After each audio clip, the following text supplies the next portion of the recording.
আসসালামু আলাইকুম প্রিয় ভাই বোন এবং বন্ধুগণ, আশা করি সকলে ভালো আছেন। আমার পেঁয়াজের বর্তমান বয়স হচ্ছে ৩৭ দিন। তো আজকে আমি আমার পেঁয়াজের জমিতে লুনা ব্যবহার করব। তো অনেকেই মিরাভাজ ডুও ব্যবহার করেন, অনেকেই লুনা ব্যবহার করেন। তো আমি আজকে লুনা ব্যবহার করব এবং এর সম্পর্কে একটু আপনাদের আমি যতটুকু জানি জানানোর চেষ্টা করব। আশা করছি ভিডিওটি উপকারী হবে। আপনারা চাইলে ভিডিওটি পুরোটি দেখতে পারেন। আমি আমার জমিতে প্রয়োগ করছি আজ ৩৭ দিন বয়সে পেঁয়াজের চারা রোপণের পরে।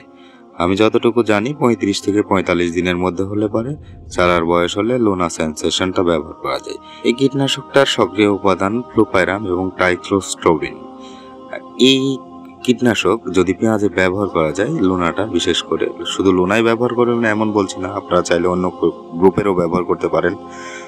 আমি যেটা ব্যবহার করি সেটা হচ্ছে লুনা। এইটা যদি ব্যবহার করা যায় তাহলে পেঁয়াজের যে মাথার পতনের সমস্যা, কাণ্ডের সমস্যা, গোড়ার সমস্যা, এই নানামুখী বহুমুখী সমস্যাগুলো এই লুনার থেকে আমি গত কয়েক বছরের সমাধান পেয়েছি, যার কারণে এই বছরও আমি এই লুনাটা ব্যবহার করছি। তো লুনাটা ব্যবহার করছি কতখানি এটা যদি আপনাদের আমি একটু বলি। এই যে আমার হাতে এই মুহূর্তে যে কীটনাশকের বোতলটা দেখতেছেন, এটা ১০০ মিলি ব্যবহার করছি। মোটামুটি 4 জারকিন 4×60 লিটার পানিতে ১০০ মিলি ব্যবহার করছি 1 বিঘা মাটিতে। আমি এই নিয়ম মেনে ব্যবহার করছি। আশা করছি আমার পেঁয়াজের পরবর্তী রেজাল্ট আমি জানাতে পারবো। লুনা হচ্ছে হায়ার পাওয়ারের অ্যান্টিবায়োটিকের মতো, এটা দিলে পারে দ্রুত পেঁয়াজটা সেরে ওঠে, তাই আমি এই লুনাটা ব্যবহার করছি।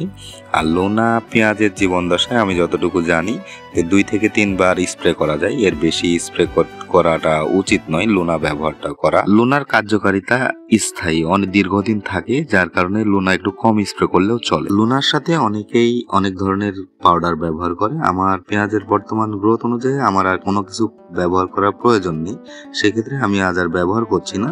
তো সর্বশেষ কথা হচ্ছে, আমি কোনো কোম্পানির কম্পাউন্ডার নই, আমি কোনো কৃষি কর্মকর্তা নই, আমি একজন পেঁয়াজ চাষি।